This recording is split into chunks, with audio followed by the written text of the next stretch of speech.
Mayor, we are live. Thank you. Welcome to the special meeting of the Oakland Mayor and Council via Zoom. Roll call Mayor Schwager, here. Councilman Bialy, Here. Councilman Kamala, Here. Councilman Slasinski, Here. Councilman Pignatelli, Here. Councilman Talamini, Here. Councilman Van Ack. Here. No. And that is going. Okay, we will now entertain a moment of silence.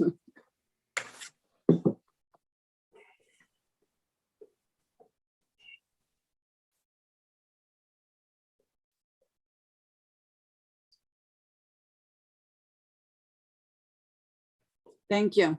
This meeting is being held in accordance with the Open Public Meetings Law, duly announced, submitted to the newspaper, and advertised more than 48 hours in advance of the meeting, and notice posted in the municipal building and on the borough website.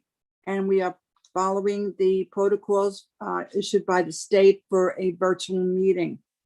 At this time, if you are in the public, we will be going into executive session for a short time. And we're going to what's called a breakout room. So you could stay on, but we will be leaving and going into it's a Michael, send us into the breakout room. Wait, I need a So moved. Second. All in favor? Aye. Aye. Okay, now, Michael, Okay, just give me one moment. okay.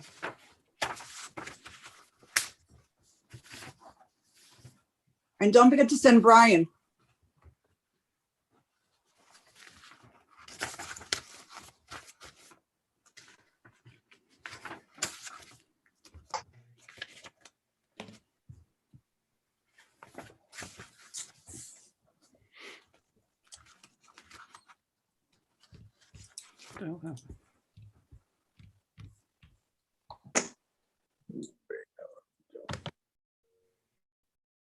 Okay, you should have all received it.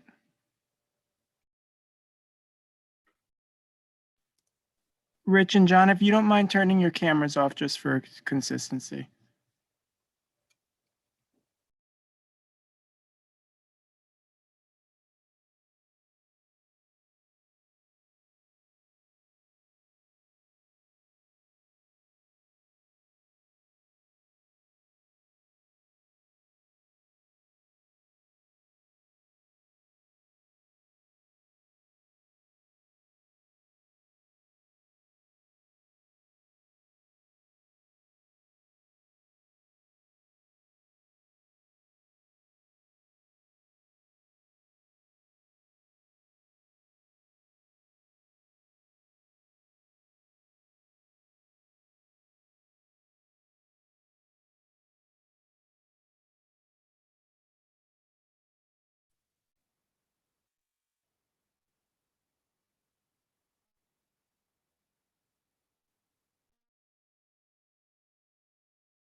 If you have just joined us, the mayor and council are currently in executive session.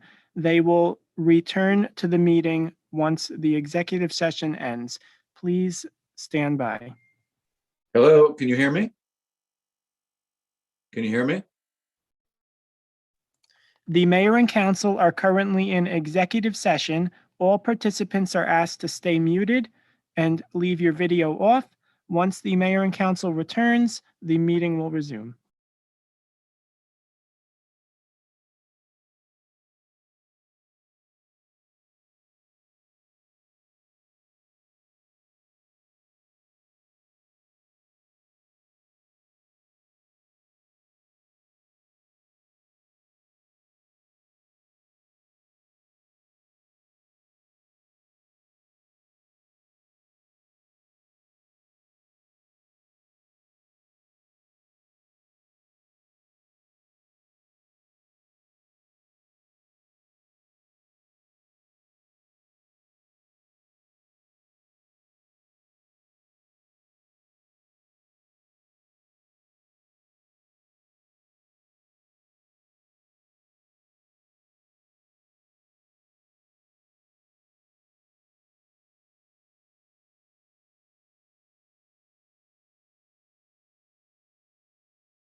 What happened? I'm here. Is everybody back? Here we go. Are we all back? I think so. Yeah, I think so. Is, Oh, Grant. Grant? Nope, Grant's missing. There he is. Hello? There Here. it is. Yeah, here it is. Everybody's Sorry. here? My internet kicked me out. This is why I want to go back to a meeting in person, but that's another. We will discuss at the next meeting. I brought that up. We'll discuss that with administration. So I lost the internet at the last meeting. I just lost it. And then it took me a while to get back on. So at this time, do a motion to reconvene? Brian, Yes. I was you're muted. muted, Brian. You opened the meeting already. You've adjourned Yes. executive session, so you can proceed with the agenda. Okay, so tonight we are discussing one issue, the Patriots Way Bridge. There is no other issue that we will be discussing. Everything will be about the Patriots Way Bridge.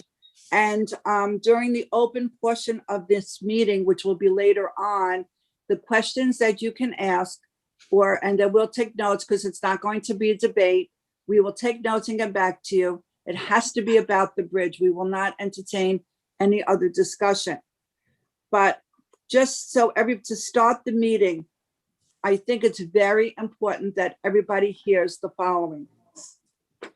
The state of New Jersey inspected the bridge June 17th, 2020.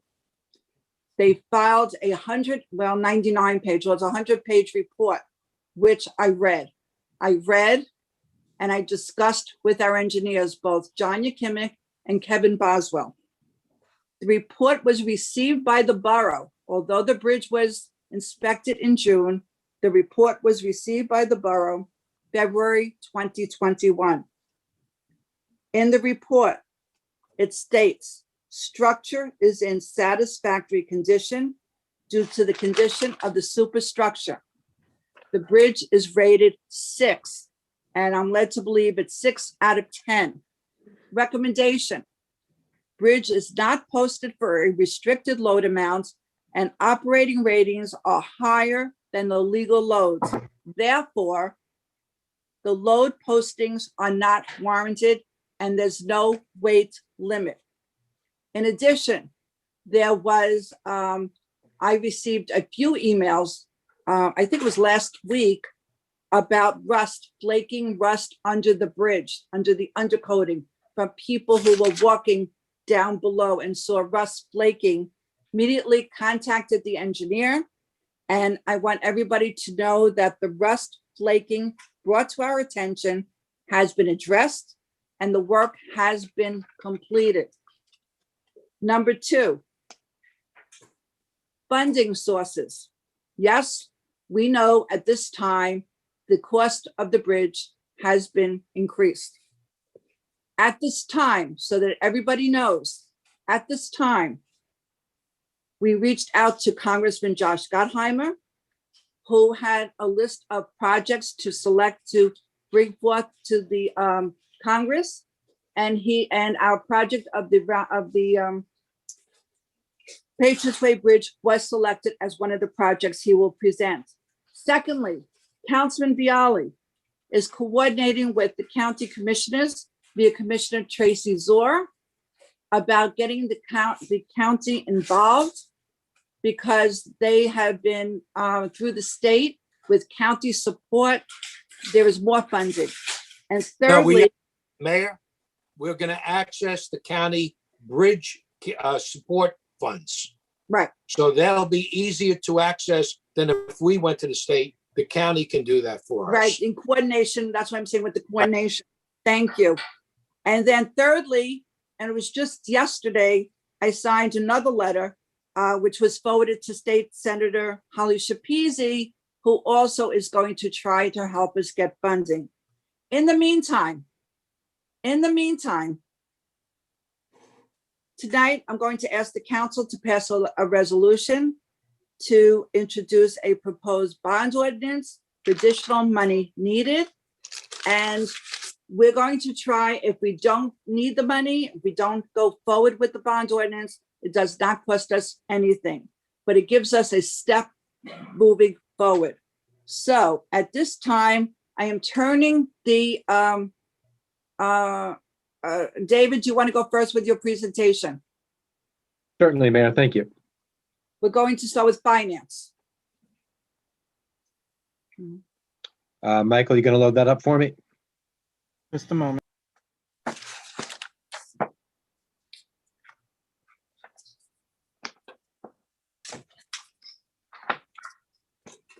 All right. So in place today, we have two capital authorizations to fund the work on the bridge. 18771 was done in 2018. It was for $1.2 million. All capital authorizations have what we call Section 20 or soft costs. Soft costs for things like engineering or legal or fees that we have to do, and then the Could actual you explain construction. section 20, what that means? Yeah, Section 20 is engineering fees. It is inspection. It could be legal fees, permitting fees. So anything that's not the actual building or the work that you're doing, whether it's a bridge or a road or a building. Thank you. In 2020, we passed an additional authorization, 2810 for 3.6 million. So our total authorizations currently is $4.8 million. And again, as the mayor said, doesn't matter if you're getting grants, if you're spending cash out of your bank account, or if you're going to go out to long-term bonding, the mayor and council have to authorize the spending no matter what the funding source is going to be. So to date, there's 4.8 million in funding. On the other side of the financials is what we spent. So far against 18771, we spent $210,000 in soft costs. That's design work, that's permitting fees. We also spent some out of 2810. We project forward as we look at the full life of the project and everything that's going to be required as far as any action. We think the soft cost will be about $850,000. On the construction side, next slide, please. We've only spent around $30,000 to date. That was for a little bit of walkway rehab and some temporary road plate. What we think it's going to cost in terms of our current budget and projection is $4.9 million. So when you do the math, that leaves us a little bit short, which the mayor talked about the possibility of an additional authorization today. So we'd be looking to authorize another 1.1 million in funding, 100,000 for Section 20 soft costs, and $1 million for construction, giving us the totals you see at the bottom. Again, if we do not spend the money, we can cancel these ordinances and there is no charge or anything back to the residents. The existing funding comes from our capital improvement fund. We have to put a down payment on all of our authorizations. That was $240,000. We currently have in hand $1.183 million worth of grants, and we have bonded for the remaining 3.376 million. And I think the mayor has just talked about the futures. We're looking for grants, congressional earmarks, state budget appropriation from Senator Shapizi, Bergen County, and possibly ARP has some infrastructure things in it as well. ARP is the American Recovery Plan. If we don't do that, what we'll have to do is we'll have to go out and bond eventually and pay for the work. If we did, we would need about $55,000 out of the capital improvement fund, which we have. We would then have to bond a little bit over $1 million, which we statutorily can do well below our 3% cap there. And the impact next year, it would be about $21,000 to the budget as we started to pay off the interest on some of the notes. So that's the status of the financials and the authorizations, Mayor. Does any council person have any questions for David before we leave the financials? How much money would that affect an average household? 20,000 is pretty small. It's we went up We went up by a few $100,000 in terms of the budget in this past year, and it was 60. So you're probably talking 5 or 6, dollars less per household. The Alright. long-term payment would be about 100,000 if we paid off the notes in 10 years. So that would be a little bit more. Just one thing, could you just also explain to the residents, there seems to be some confusion with some of the residents thinking that just because this money's here, we can use it for something else. Could you just put a fine point on the fact that this money is only for the bridge that we've appropriated and the bonds we have approved? Absolutely, Councilman. The bond ordinance that would be drafted is very, very specific about what we can use it for. It details very specifically that it is for the bridge and for the things associated with it. If it's not used for that purpose, if we don't need all the money, or if we don't do it at all, we would then have to cancel it. Or you could potentially repurpose it, but repurposing takes 2 meetings of the mayor and council to pass the ordinance with a public hearing. So this money can only really be spent on the bridge unless we publicly say that we're going to do something different. Anybody else have a question for David? Then we'll move on to John Yakimic, our engineer. John, you're muted.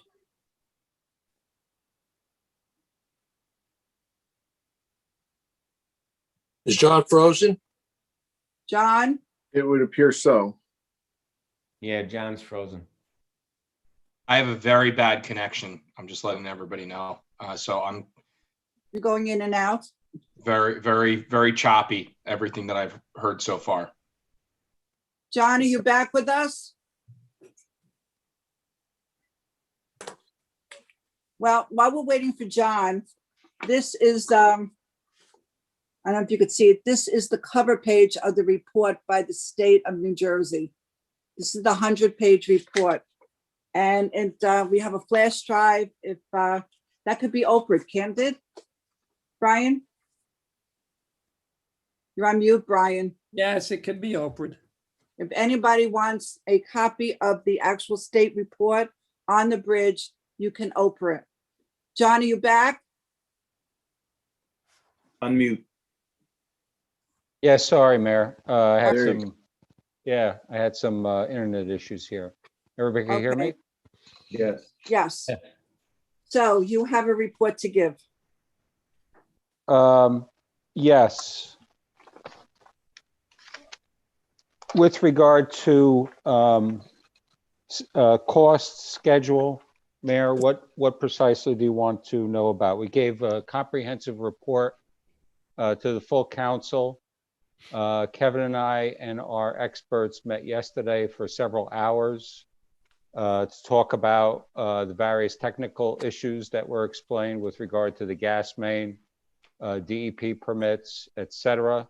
If you want, I could touch on those. Okay, we'll start with first. You gave me today, I asked you for an abbreviated summarized chronology. Yes. So in that chronology, we had indicated that we performed the first bridge inspection back in 2017, at 2016. That actually occurred in 2017. When we inspected the bridge in 2017, the condition was determined to be poor. And at that time, we had to institute a 10-ton weight limit on the bridge in 2017. We had to detour overweight vehicles as a result of that as well. In June of 2018, the state started inspecting the bridge per our request. And they retained a consultant, and we eventually received a report after that, which is called the first cycle bridge report. And the bridge was noted to be poor by the state inspection of June of 2018. In October of 2018, we received a request for an emergency inspection from the Rampo River Reserve. When I remember that day getting a phone call, we immediately went up to the bridge, and as a result of that, we recommended that the bridge be closed because of a localized collapse at the west end. And we closed the bridge in November. It was at the end of October, October 30th. I remember the date. And November 1st, the bridge was closed. Your office, Mayor, contacted the governor's office, and we were talking to the state commissioner a few days later, and they committed to emergency repairs to the bridge in the amount of roughly $450,000. And then the bridge was reopened in the middle of January of 2019 after those emergency repairs were done. In June of 2020, the next cycle of inspection occurred, as everybody know, and they did a follow-up inspection. We did not receive those results until February of 2021. In August of 2020, the borough executed a contract with Basel Engineering for the design and permitting services to replace the superstructure. And as everybody knows, in February of 2021, this year, we received the rating of satisfactory rather than poor.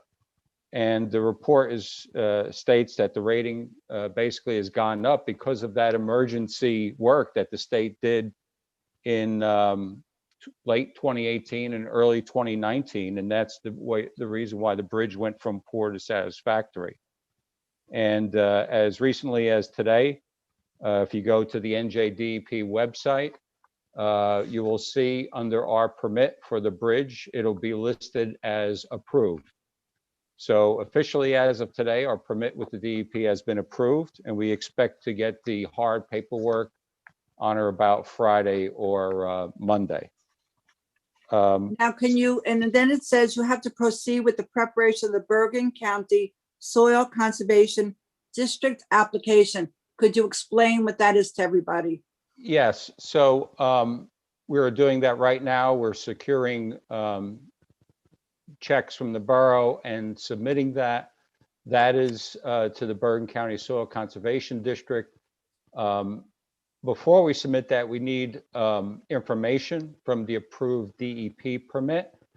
So we'll be receiving that in the next couple of days, and we expect to get the permit from Bergen County within 30 days after that. So that would put it around the first week of June. Now, all this time when we were talking about the gas line, the electric line, why it would take so long building a temporary bridge.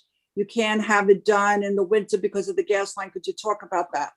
Yes, so the good news about that is that we developed a scheme where the gas main can essentially remain in place, that it does not have to be moved off the bridge and then back onto the bridge, and thereby you would not need to have a gas shutdown.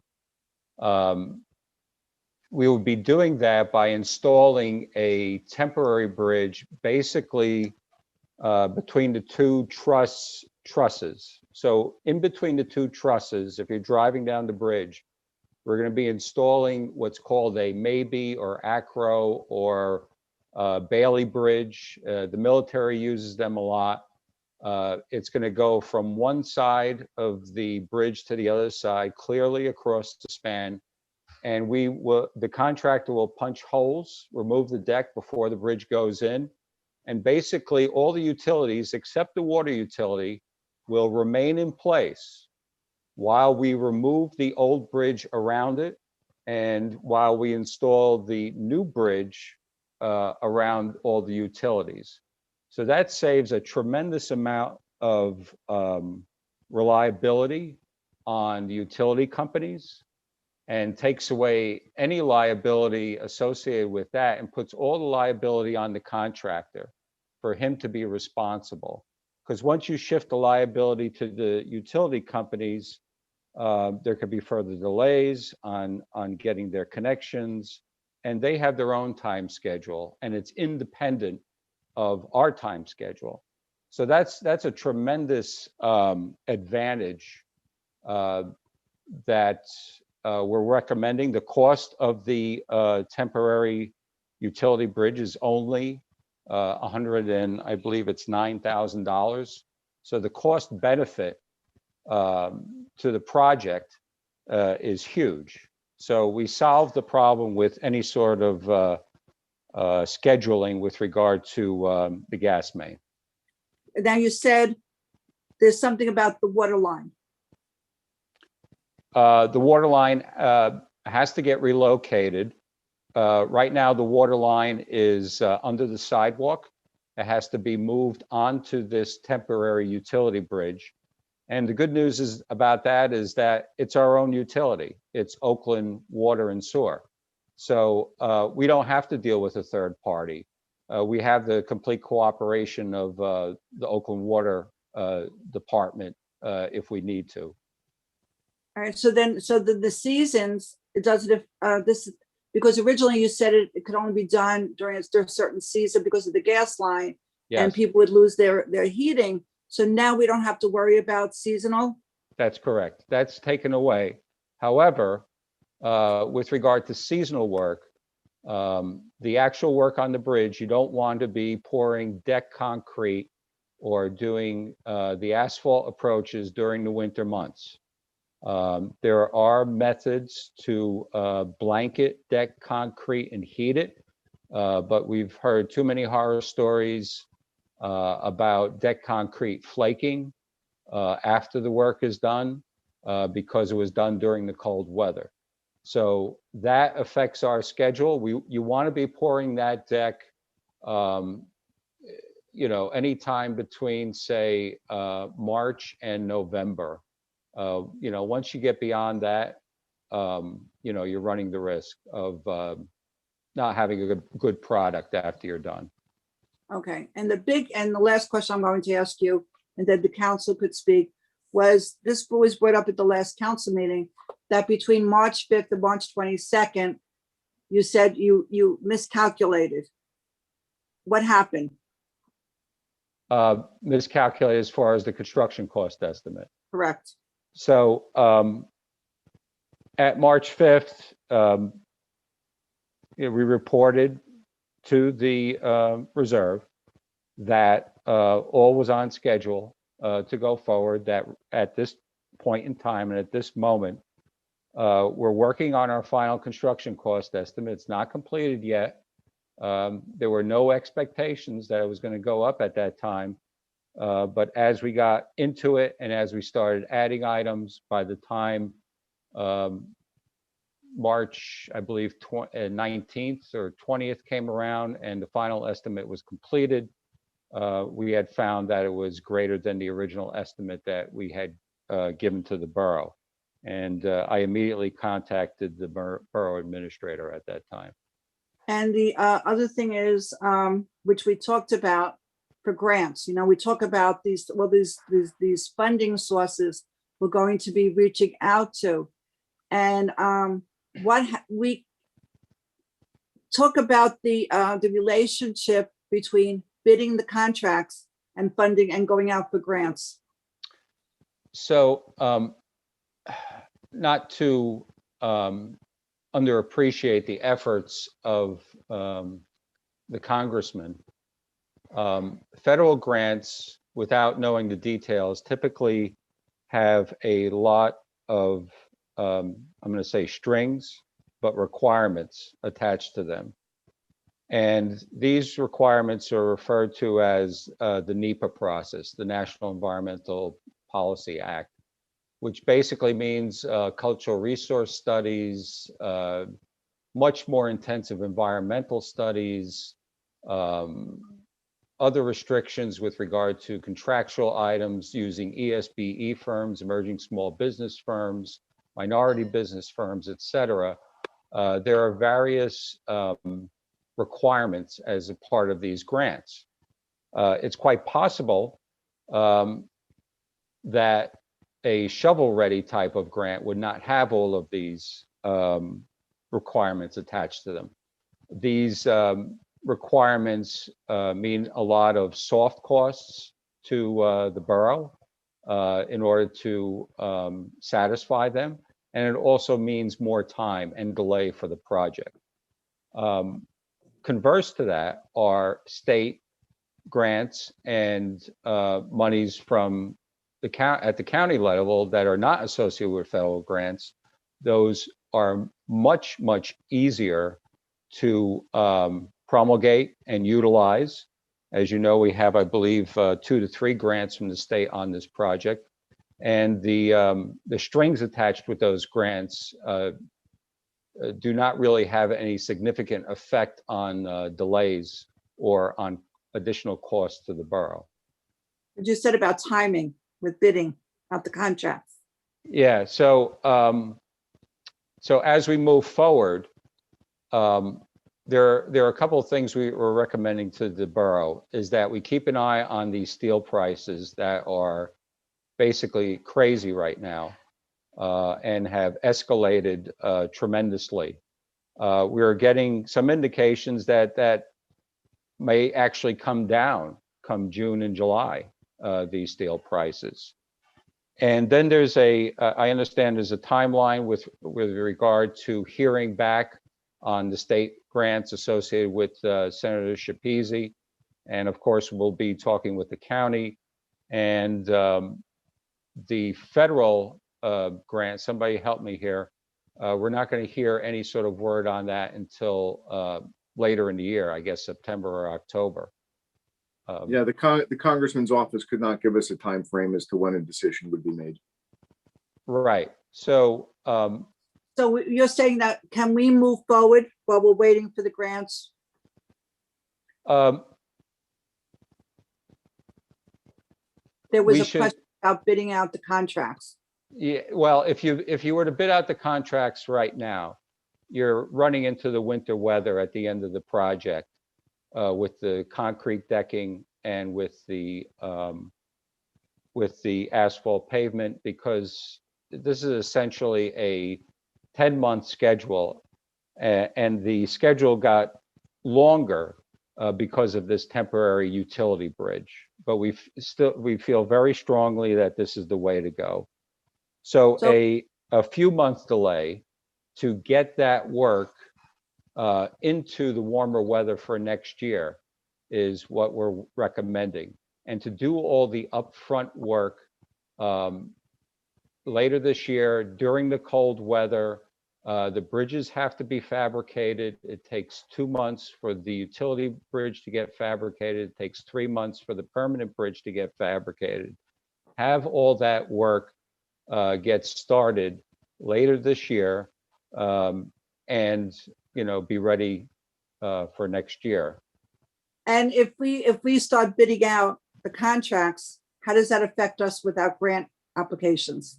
Oh, yes. That's what I was getting at. Yes. I'm sorry, Mayor. Now I understand your question.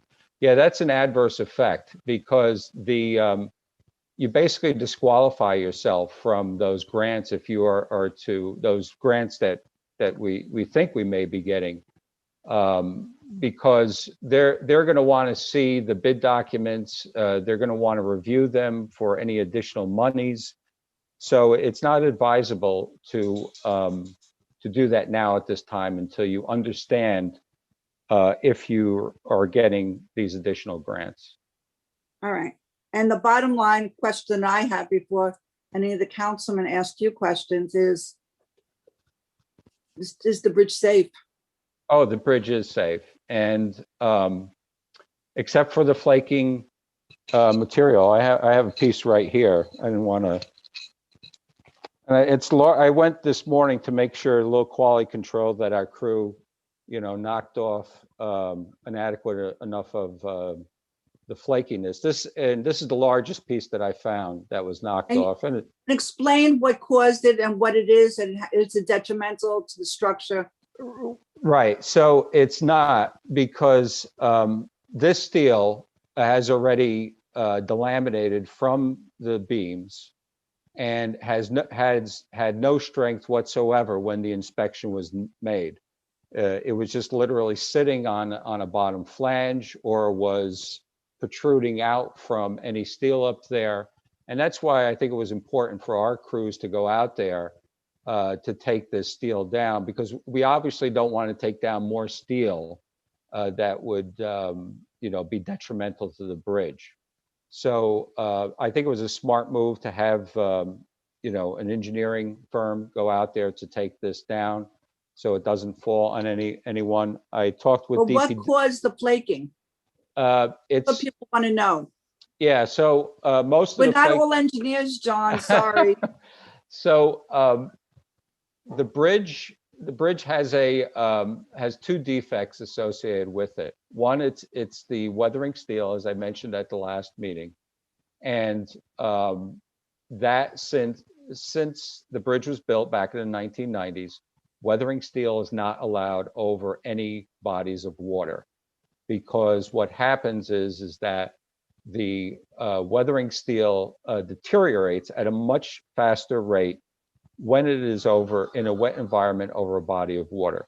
So when it's in that wet environment, you're going to start seeing the steel separate and start coming off. The other reason is that there are no curbs on the bridge. So the water simply runs off like an umbrella. It has what's called capillary action, takes it under probably the first beams that it hits and then drops to the ground. But those outside beams are getting a lot of salt and water runoff that's coming off of the bridge. And that's what causes these beams to delaminate. However, you said that's a detrimental issue of the bridge, but you still said that the bridge is safe and structurally sound. So that it doesn't sound like you're saying two opposite things. So let me put it this way: not enough steel has delaminated off of the members in order to push this bridge to a poor category or to a weight limit category. Bridges are always designed with a factor of safety. The members are always made larger than what they need to be. So this amount of steel that has delaminated off has really not affected the load carrying capacity of the bridge. So there's no longer a weight limit That's on the right. bridge. It's structurally sound. Yes. The state said it's satisfactory until we go ahead and build a new bridge. But Yes. at the last meeting, you said it's a 2-year inspection cycle. So this bridge was inspected in June of 2020. Mm-hmm. So now what? Now give us a timeline going forward. So Yeah. everybody has to feel comfortable going over this bridge. Right. So the federal government many years ago determined that, every bridge in the United States has to be inspected every 2 years, because the experts felt that on most bridges, the conditions won't deteriorate that quickly, that you wouldn't capture something that you would do in a 2-year cycle. So 2 years is a safe period of time, unless somebody sees something and notices something, but we're not expecting that this bridge will remain satisfactory for the next 2 years, until the next report is rendered and the next inspection is occurred by the state. So if we have full funding, either through bonds, grants, etc., or somebody gives a great donation, whatever, what would be your projected timeline that we would be within the satisfactory range of the next inspection of going forward with the bridge? Let's say you had all the funding going. Yes. What would be your estimated timeline? So the estimated timeline is 10 months from the time that the pre-construction meeting to the time of the ribbon cutting. That is the period of time to get a bridge from satisfactory to, I'm going to expect it to go to very good after we're done. So that is well within the 2-year period. I think what I'm hearing from everybody here, that they want this done as quickly as possible. So you said pre-construction meeting, but you can't plan that right now, can you? Well, That's all a function of when we actually decide to advertise for bidding. correct. So, we're looking at, conceivably, when we hear back from these grants, that around maybe the September or October time period later this year, we would be advertising. And awarding, it has to be on the street for a good 30 days to give contractors enough time to understand the project and the complexities of the project. We would be awarding the project, say, in December of 2021 and having a pre-construction meeting in January of 2022, at which time he would be authorized to proceed, or she, and the contractor would do all the shop drawings, order his temporary bridge, order his permanent bridge, and during the winter months, they would be fabricating them off-site, and then the bridge would be closed for construction as soon as the weather breaks in March of 2022. So your professional experience as an engineer, you feel comfortable that this bridge will remain satisfactory, the integrity of the bridge will remain structurally sound until we can go forward? Yes, That's based on your experience as an engineer. yes, as a bridge engineer, Mayor. Thank you. All right, questions from the council? Yes, John. Just want to know, notwithstanding the increase in cost that you guys came up with, how far out, more far out is the schedule now than it was a month and a half ago?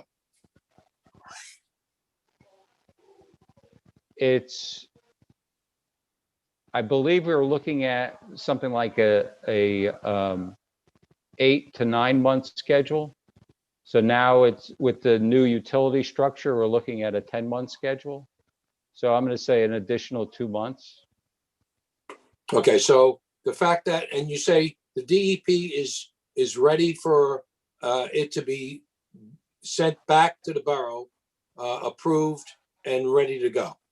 Yes, like I said, if you check we checked the DEP website this morning and it said for our permit approved. And we at were, the end of last year, we had expected that permit to be delivered to us by April or last month. that is correct. Okay. I just want to know the timeline, let everyone know where Yeah, the timeline that we all expected was then and where it is now. there was a delay of roughly a month with the permit due to COVID, due to Trenton and the DEP. When we first submitted, you have to submit a threatened and endangered species list, and it took a month longer to get that from the DEP due to COVID. And so we were expecting to, and they will deem the application incomplete if you don't have it. We were expecting to submit our permit documents in November. We didn't get that T&E determination until December. And then we immediately submitted it a day or two after we got that T&E determination. Right. So that was a delay there of a month for that. Right. And I've been, just to let everyone know, I've been working on a project and I started in 2015, putting the funding sources together and getting all the engineering together, and then trying to make sure that we are in the best position for materials and labor at the same time. And we're just getting our permits now. It's 215 to 221. It's almost 5.5 years, 6 years. And that's being in the construction business for 50 years. That's the way of the world. And that's the way of how construction operates. When you're dealing with projects that are over $10 million. And this one isn't that much, but the one I'm dealing with is $23 million. But it's taken that long to get to the point where we can get a shovel on the ground. So this doesn't happen overnight. And through all the years that I've been in this business, there's nothing more unexpected than the unexpected. You never know. One day you're ready to go. The next day you just got word that something happened. So it's a tumbling effect and it has a great effect on moving projects forward. And I've only become numb to the whole process because it happens so often. I just want to put that out there. And John, Thank you know you. that. Yeah, and we're trying to work the issues, and we're trying to work the roadblocks that have been thrown in front of us. And you know, hopefully, not hopefully, I'm very confident that we're talking about the issues and we're working through the problems and we're resolving them. And we're all gonna work together. So, Yes. so John, you mentioned about concrete decking. Is that something that, like, if we wanted the county to take over this bridge, once this is all done, is this bridge going to be ready for the county to take the bridge? Which Johnny, you talk to me or Bialy? You come in. Okay. So we had met with the county a couple of years ago on that particular subject. We met with the county engineer's office, and they pointed out to us some substandard items on the bridge, and obviously its condition, that they basically said, before we can even consider taking over the bridge, you must rectify these items. And so one of them is a design flaw with the trusses. The trusses are safe. However, they pointed out that there are new standards with the trusses that you must correct before the county can take this over. This project corrects those substandard issues and makes the bridge current to current standards. So we will be in an excellent position once this project is done to go back to the county and say, listen, we heard you from 2 years ago. You told us precisely what we needed to do. We did that. Here you go. All right, John, you keep talking about substandards, but those are standards that we used at that time and not the standards that we use now, but it's still, the bridge is still safe. Yes. Even though it's different standards. Yes, much the same way I talked about the weathering steel being over a waterway. That's no longer allowed. That's considered, a substandard condition. The bridge is going to be galvanized now. It's not going to have that weathering steel. So with the galvanization of the steel, you're not going to have that issue anymore of it flaking. Mr. Yukimik? Okay. Wait a minute, I don't think Can I Russ is. continue? Russ, Yeah. will you finish? No, not yet. So Go ahead. now you spoke about the temporary utility bridge going across. So now that gives us time, right? But it also that's increasing the price, or is this helping because we don't have to relocate reroute everything? Is it a little give and take? What is it?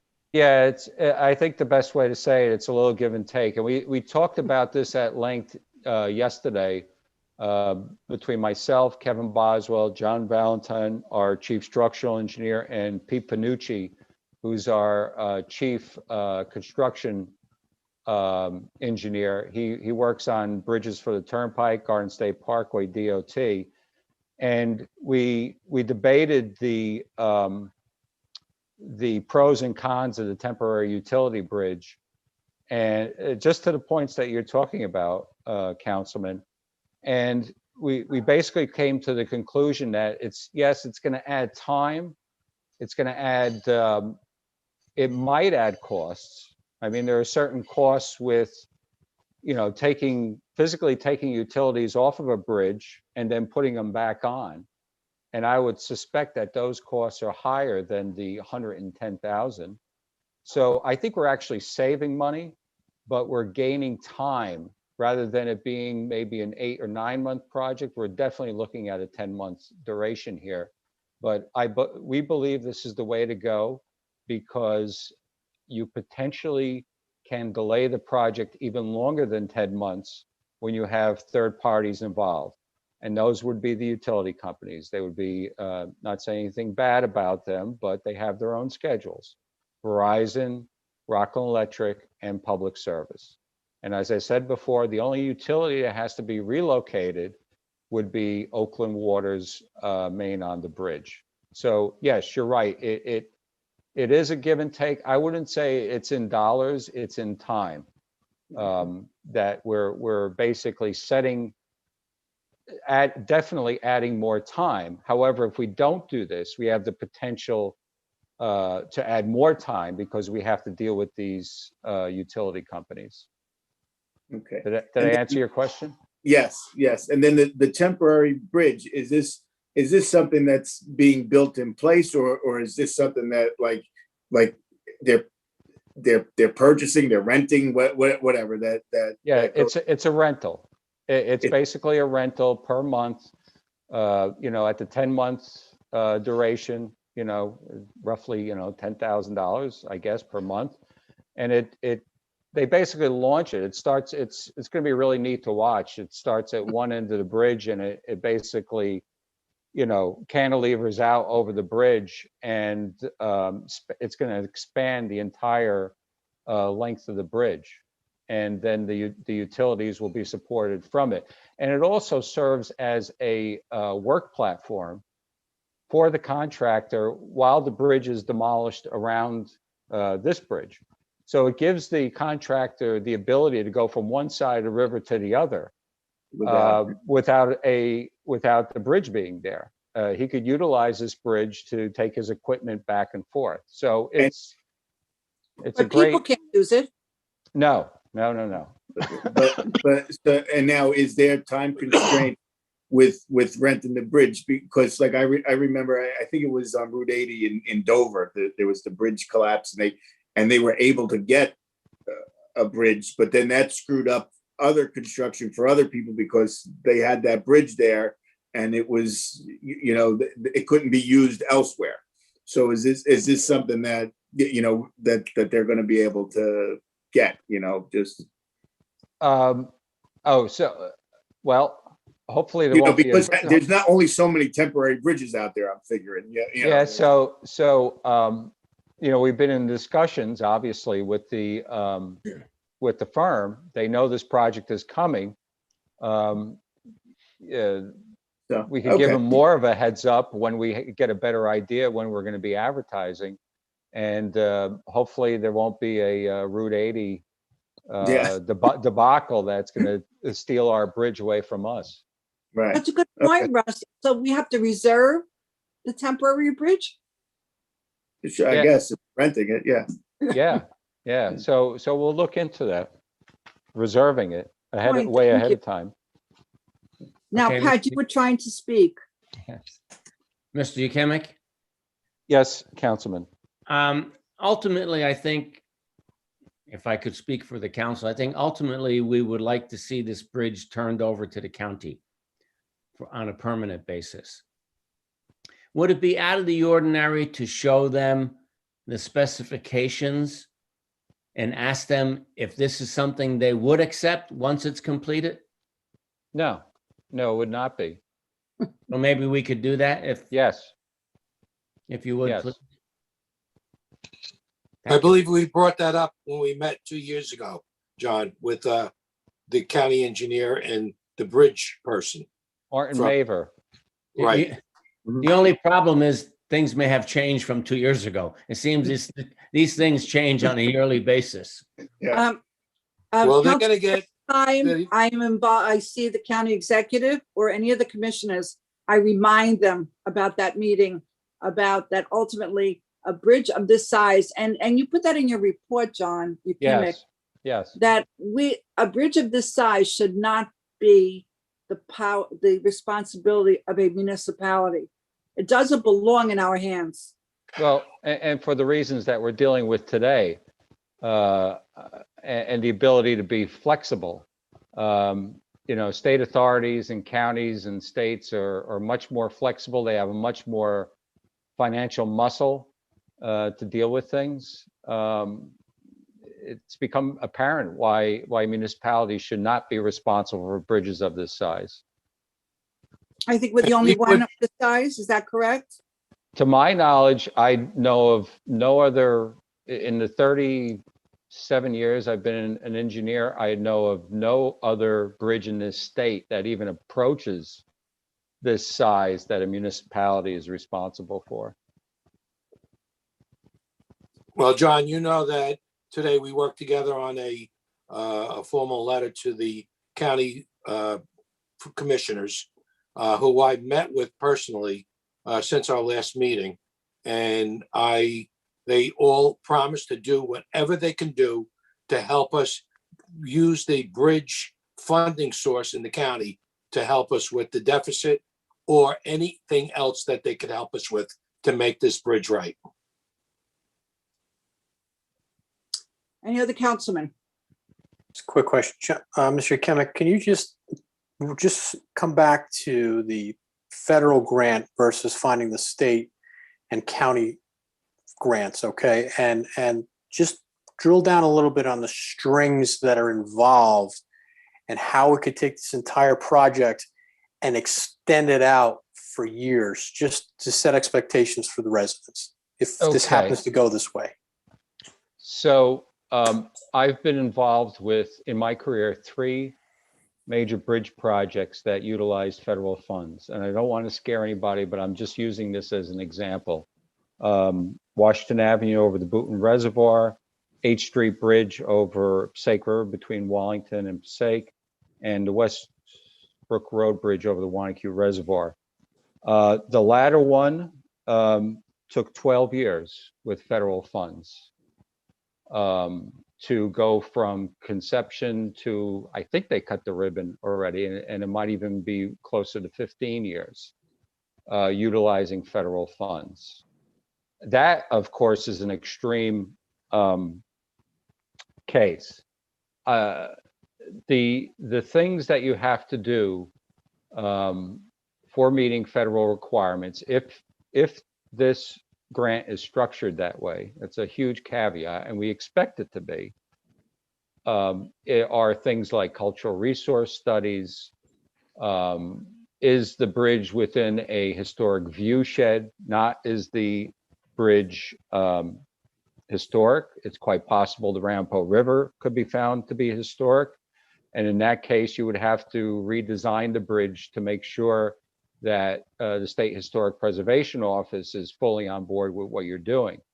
That's one small example of the things that you would have to do when federal funds are involved. And that particular process might take 9 months on its own just to get the State Historic Preservation Office. I mentioned and touched down other things. The design firm probably has to have a emerging small business enterprise component with it as a sub-consultant to the major firm. So you might have to go, literally back to scratch with some of the design efforts, and that just means extra cost that the borough would have to take up, and obviously extra time.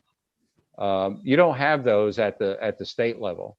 Those types of strings are not at the state level. We might have to do a few things if we, like I said earlier this evening, to satisfy, Senator Shapizi's grant source, but we're not expecting anything, that's going to delay this project years that might be involved with federal. The other caveat to that is a shovel-ready project. Yeah, you said that before. Could you explain what that is? Yeah, so if you recall, what was it, AWW, American Resource and Recovery Act, ARRA, roughly now about 12 years ago. When it first came out, it was for shovel-ready projects. Federal funding involved, not the extent of strings, maybe some hoops you'd have to jump through in order to get things done, but certainly not, you may have to do some things, but it's probably less, but still it's going to add time to the project, maybe a few months. So there might be something coming out of COVID at the federal level that might be shovel ready. We haven't seen that yet. Rich has reported he hasn't seen that yet. What is the phrase shovel ready? That's what I think the residents want to know. Yeah, that means you have all your permits secured, plans and specs are done, and you're ready to advertise. You're fully funded, and you're ready to go out to bid. I That's what think shovel, everybody needed to hear what that meant, because you used it a couple of times already. I didn't want to interrupt you before. yeah, and we're there. We are shovel ready. The design work is all done, John? It's, I would say, we still have to write the specs, and I know that sounds like a lot, but it's not. It's roughly a few weeks. We have to do a final constructability review. And like I said, yesterday at our meeting, conservatively speaking, the plans and specs and everything, our entire design effort was 85% complete. And, within the next month, we could easily get it to 100%. So I hope Boswell Engineering, the corporation, understands that this is a high priority item. I would hate to see, I don't know, a traffic light study or a construction stand in the way of moving our priority forward. No, that doesn't happen the way we operate, Councilman. Okay, so We understand that. It is a priority item. Yeah, I haven't slept for several days, Councilman. I think you're a good company. So just one more question, Mr. Kemick. Just so we're all clear on this, so the hurdles that we hit in the past have now been corrected, permitting is done. The gas line holdup, you've got a workaround now where you can do this anytime during the year, except for pouring concrete in the winter for the 3-month window. And essentially all it's really meeting right now is just it's a shortfall in funding at this point, but there's nothing else preventing this from going forward. That is correct. Thank you. Anybody else have questions for our engineer? If not, then I'll entertain a motion to open to the public. So moved. Second. All in favor? Aye. Aye. If you're a member of the public and you wish to provide public comment, please click the What raise was your that? hand icon. I love Zoom. I can't believe we don't do this all the time. Wait, That'll be discussed next week at our regular council meeting. That's on the agenda. Michael, you still there? If you wish to provide public comment, please click the raise your hand icon.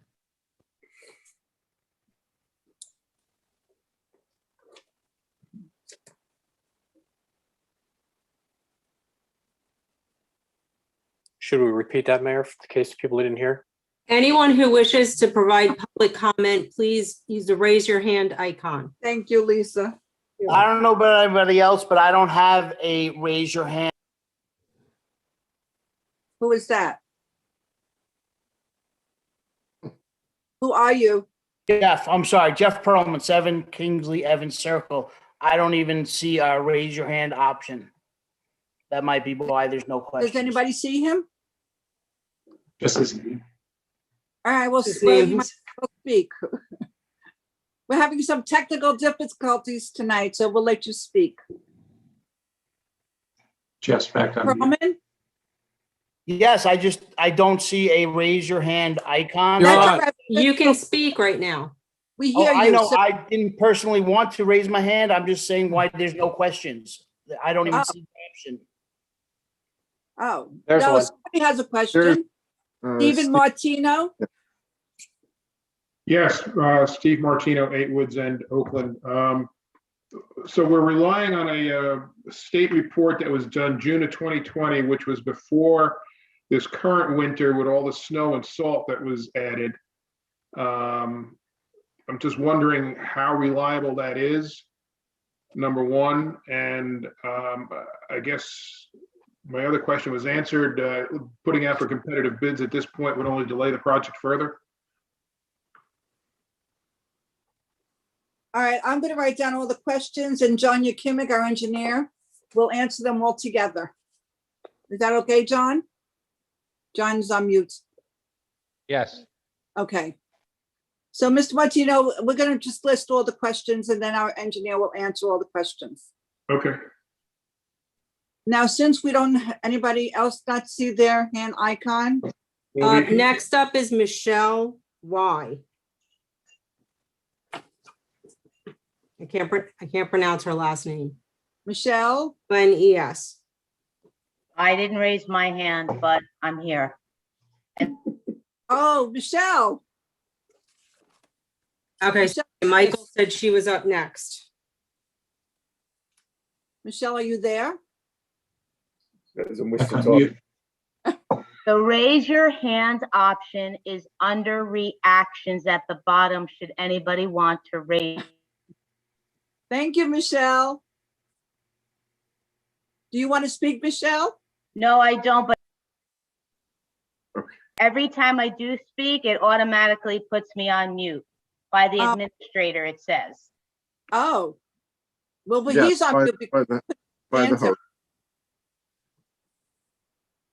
Does anybody wish to speak? Since if you're having trouble with the hand icon, just speak with your name. Well, they're muted. Oh. Yeah. And Well. if you were on an iPad, Oh, there's somebody. okay. Kushner?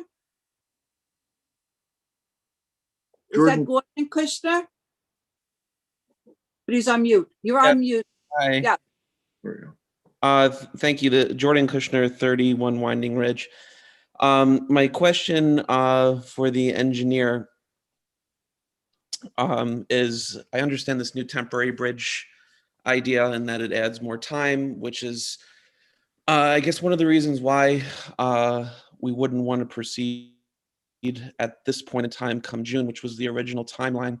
Can you explain to me what the original plan was for the utilities and why relocating the utilities in the original plan wasn't going to add more time that we are now seeing with this temporary bridge? So basically, if the original plan was to shut down the bridge June and complete it by November, why can't that be done essentially like now, build the bridge, the temporary bridge, and still get it done by November? My other question was steel prices. I understand I have work that needs to be done on my house and steel prices are crazy. And I think it's a little bit naive to assume that steel prices are going to go down. With anything in the commodities market, you just don't understand which way prices are going to go. So are we essentially running a risk and playing, a gamble in the stock market that steel prices are not going to go up? And if they do go up, what happens to the funding sources? And are we going to have another $1.1 million deficit? Those are my questions. Thank you. I see a hand for Richard. I can't read the name. Richard M. Right, Richard. Yeah, it's Richard Michaud from 15 Riverdale. Hi. Hi. So yeah, a couple of questions. One is the engineer had mentioned that the bridge had some issues from rainfall, I guess, and salt, where it would leak down and kind of go against the steel and cause it to degrade. Are there any plans or thoughts about creating adequate drainage runoff from the bridge to go into either some swale or something off the bridge so it doesn't flow into the river and cause any further degradation of the new bridge? Second question is, what is the risk, and is there any plan for the risk of the temporary bridge for the utilities? If something should go wrong, I think everybody realizes it could potentially cut off the entire reserve from both power and gas. And is there some sort of mitigation plan for that, or some sort of way to de-risk that? Okay, thank you. Thank you. I see a John. No. John? Yes.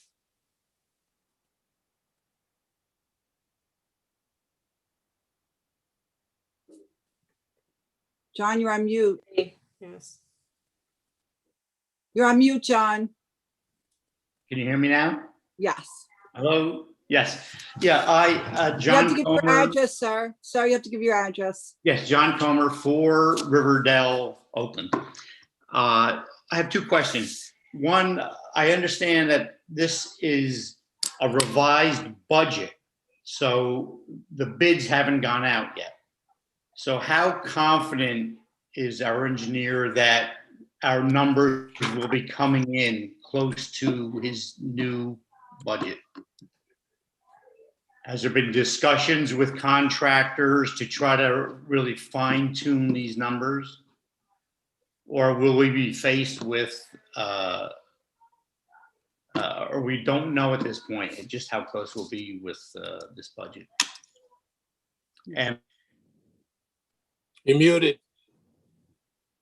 John, you're Muted. muted again. John, you're, yes, you hear me now? yes, You heard my question? yes, we did. Yes. Okay. And just the second, my second question was on the alternate bridges, because we will be using those during the construction, I assume. Are you talking about the temporary bridge or the alternate routes? No, the alternate routes we'll be using while the new bridge goes up. Those We'll bridges, discuss I that. assume they are been inspected and they are in good condition? We'll be discussing that. Okay. That's my 2 questions. Thank you. I see Michelle Tompkins. Hi, yes, Michelle Tompkins, 15 Crooked Hill. My question is actually what John just mentioned about the alternate routes. Being that the bridge, it's coming up on a year that it was inspected and we have to wait another year for the next inspection. Why aren't those alternate routes opened up for cars, school buses, if they want to go that way instead of over the main bridge until it gets replaced? Thank you. Thank you. Anybody else? Lisa, can you tell if there's anybody else? Michael, are you still there? There's no one else. Yeah, I don't see anybody else. All No right. one else. Motion to close? So moved. Second. All in favor? Aye. Aye. All right, John, you have your questions and you have answers.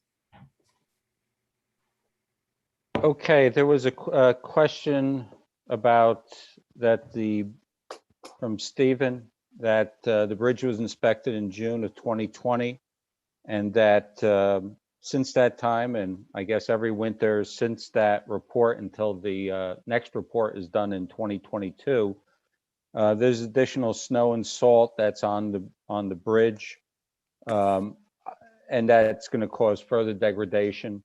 So the question was, how reliable would the June 2020 report be if we're going to get additional degradation from snow and salt on 2 more winters?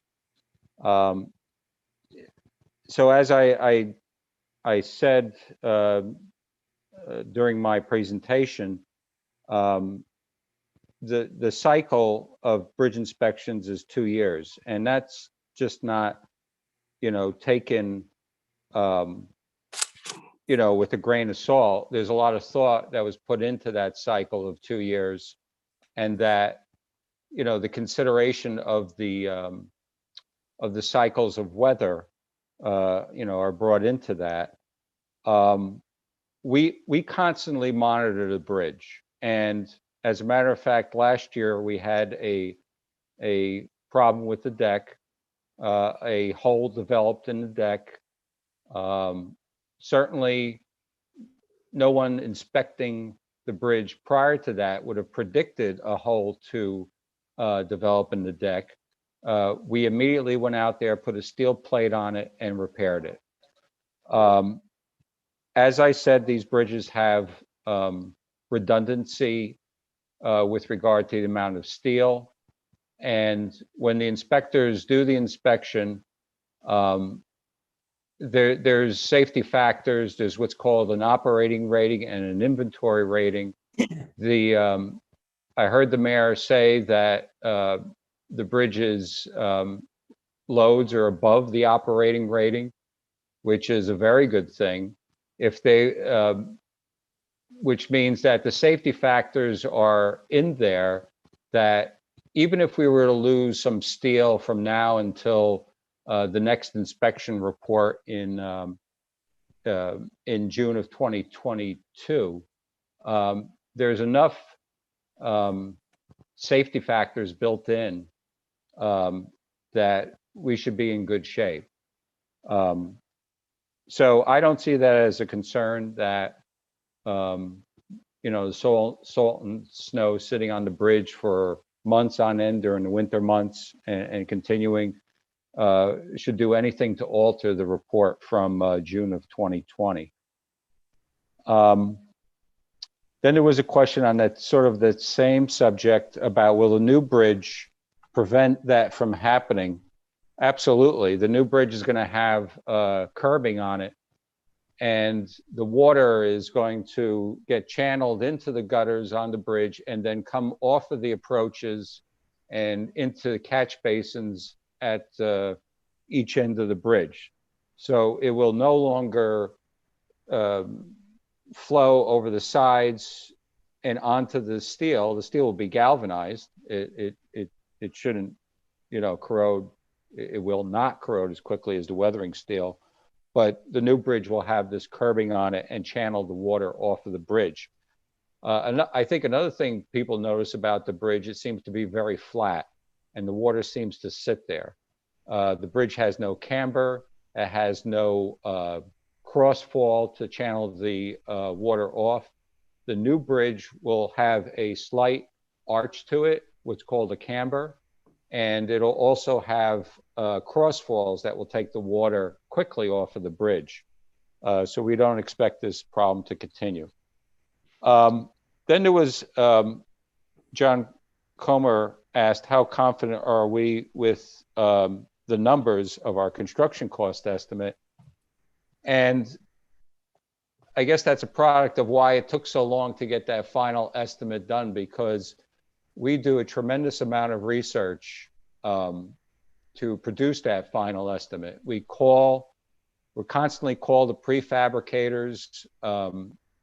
We call contractors. If there's, we look at historical data, we look at trending data.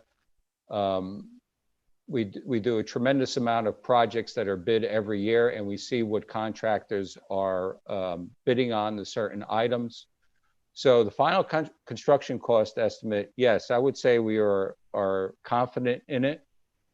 We take very current trends and what's going on, and that's why I'm proposing that we give you another construction cost estimate on June 1st, considering the volatility of the steel pricing. So we're quite confident. I'm not going to comment on the alternate routes. I'll let the mayor or someone else comment on that to get access to the reserve. Then there was also a question about the delay associated with the utilities. And I believe the question was that I had said that the duration of the bridge without moving, with moving the utilities was 8 to 9 months, and that this utility bridge was adding 2 months to it. That 8 to 9 months with utility relocations is that if everything goes perfectly, and perhaps maybe that's an unrealistic time period. And typically, something goes wrong when dealing with utility companies and asking them to take their facilities off of the bridge. They'll get a storm, a hurricane, and you won't be able to see them for weeks. Certainly, they want to keep their ratepayers happy, but it would delay the project. To my knowledge, there is obviously there's backup with the water main. We have backup, associated with the tower, but in order to maintain pressures, we have to maintain the water main on the bridge. The gas main, I believe, is backfed also from Truman Boulevard. There is no gas main on Glen Gray Road. So there's some redundancy with that. But it's not enough to heat or to maintain the level of service that the reserve needs, fully. So I think, I hope I've answered the questions on the utilities. We think that temporary bridge is the way to go. Now, And- there was somebody who said, if you don't finish with the utilities, because somebody else asked the question about the risk if something happens, to make Yeah. sure that power continues. Yeah, there's much less risk with using the temporary bridge because the utilities are physically not moving. They're staying exactly where they are. The risk comes in when you have to physically move them off of the bridge, and then the risk appears again when you have to move them back on the bridge. So you have two episodes of risk that things will get delayed when you're moving utilities. With a temporary bridge, you take away that risk, and you feel much more confident in your construction schedule. Mr. Kimmick, isn't the reserve dual fed also coming in across the other bridge and across for gas and water as well? Not on Glen Gray. There's no Not gas the other line. side. Yeah, no, that would be the Truman Boulevard Truman side. Boulevard. Yes, I believe there's a gas main there, but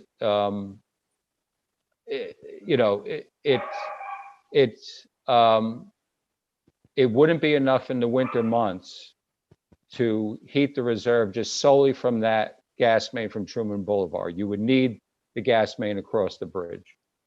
Mr. Ukemic, I believe you said, and that's the reason why I'm asking a question, I'm not really clear. The temporary bridge is only going to be used for construction personnel. So it's not going to be used for daily traffic in and out of the reserve. No. And perhaps that was one of the questions, and now I understand why that question was posed. The temporary bridge is going to be solely used for the support of the utilities and for the contractor to utilize as a work platform. Right. The air, and that's it. It's not going to be used for pedestrians or for vehicles. It simply would not be up to standards. You would add tremendous costs to the bridge to the project if we were to provide that for pedestrians or for vehicles. Thank you. I'm clear about it now. Thank you. You missed the question, John. I'm sorry? You missed a question. I don't know if you finished. Will steel prices go down? Is that realistic? That was the question you missed. Yeah. So the U.S. Bridge, who is going to be supplying the permanent bridge, and who we're talking with practically every other week on pricing, did say that and these guys are in the steel business. If you look at the curve of steel pricing, it kind of does this, and then all of a sudden, within the last couple of months, it's doing this. And what U.S. Bridge has told us is that they expect this thing to level off and actually come down in a couple of months. So we're taking advice from people in the industry that use steel on a regular basis. So I don't know what better information we could possibly get. And I thought the last question that you said you were going to defer to the council on the alternate routes. I assume that she was talking about Glen Gray Road and Truman Boulevard. And before we do any discussion on that, we will be meeting with the DPW Public Safety Committee. Councilman Pignatelli will be very involved in that because that's going to be very crucial. And that's been an ongoing concern of the residents on Glen Gray Road and Truman Boulevard and Lenape Lane. And the Oakland Police, Mayor. That's not what I said. Public safety. Public safety. Yes, excuse me. And just with the steel again. So once we go enter into contract with U.S. Bridge and whoever else, are we locked in, or are they going, or is there going to be oh my God, the price of steel doubled, we can't do this, We're locked in. We're locked in. All right. Any other questions? And so at this point, I'll entertain a motion. We do the resolution first, Lisa? No, you would introduce the ordinance if you so All desire. right. Is there anybody who wishes to introduce the ordinance 21 bond 829? It's a bond ordinance to appropriate an additional sum of $1,100,000 for the replacement of the Patriots Way Bridge in, by, and for the Borough of Oakland, County of Bergen, State of New Jersey, to make a down payment to authorize the issuance of bonds to finance such additional appropriation and to provide for the issuance of bond anticipation notes in anticipation of the issuance of such bonds. So Now, this moved. ordinance, is there a second? Second. This ordinance, if it's introduced and passed, it will not cost anything unless we use it, but it gets us ready in case we need it. We have a motion and a second. Roll call. Councilman Bialy, Yes. Councilman Kamala, Yes. Councilman Pignatelli, Yes. Councilman Slasinski, Yes. Councilman Talamini, Yes. Councilman Van Ack. Yes. So at this point, we will have a final hearing. Yeah, that will be on May 26th.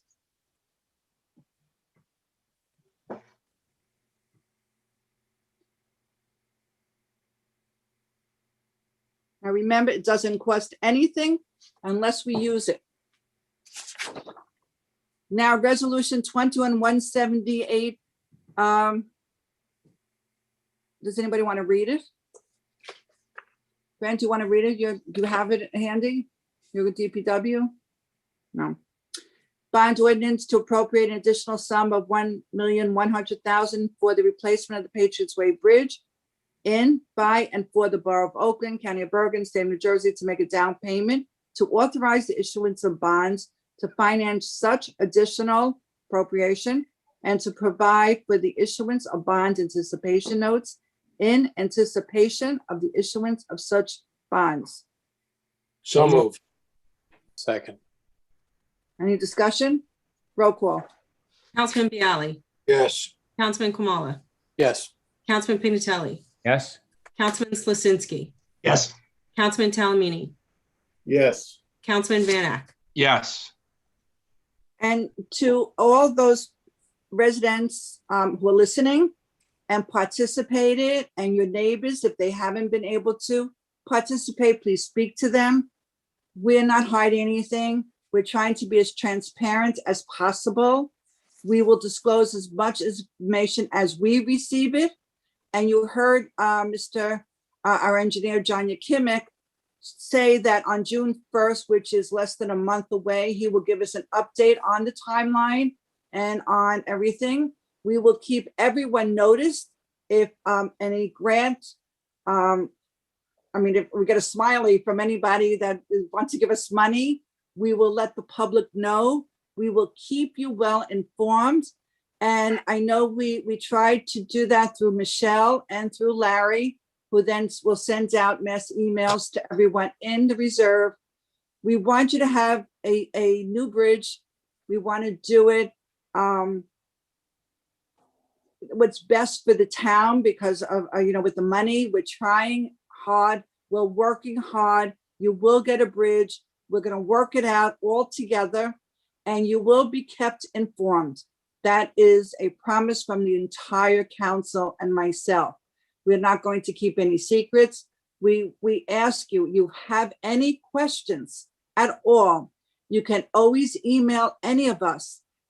It's our last name at oakland-nj.org. So if you wanted to, let's say, it's just that Bialy has the shortest name. You wanted to ask a question of Councilman Bialy, you would write Bialy at oakland-nj.org and he would get the email. Please, if there's anything you need from us, you want from us, we will keep you posted. We will give you updates and we're going to work together and we're going to get through this together. And with that, I'll entertain a motion to close. Mayor, can I just make one comment? Sure. Real quick? Yes. I was wondering going forward, as you were talking about transparency, I'd like to see under unfinished business at every council meeting, have a report on the bridge. Even if there's no action has taken place, we can report that nothing has happened in the last 2 weeks. But I'd like to be in full transparency. I've brought up under new business every single meeting till this project is done. Well, John Yakimic will give us a report prior to the meeting, so we have it in front of us when he speaks. And at that point, and then we're going to be discussing about whether or not we could start meeting in person, and then we can be face to face. But we will give you updates regularly. You will be kept informed, and we're going to work together. All of us working together will get us to get you a new bridge. And with that, So moved. Second. All in favor? Aye. Meeting is adjourned, and the next meeting is next week, regular council meeting, May 12th. Yes. Thank you, everyone.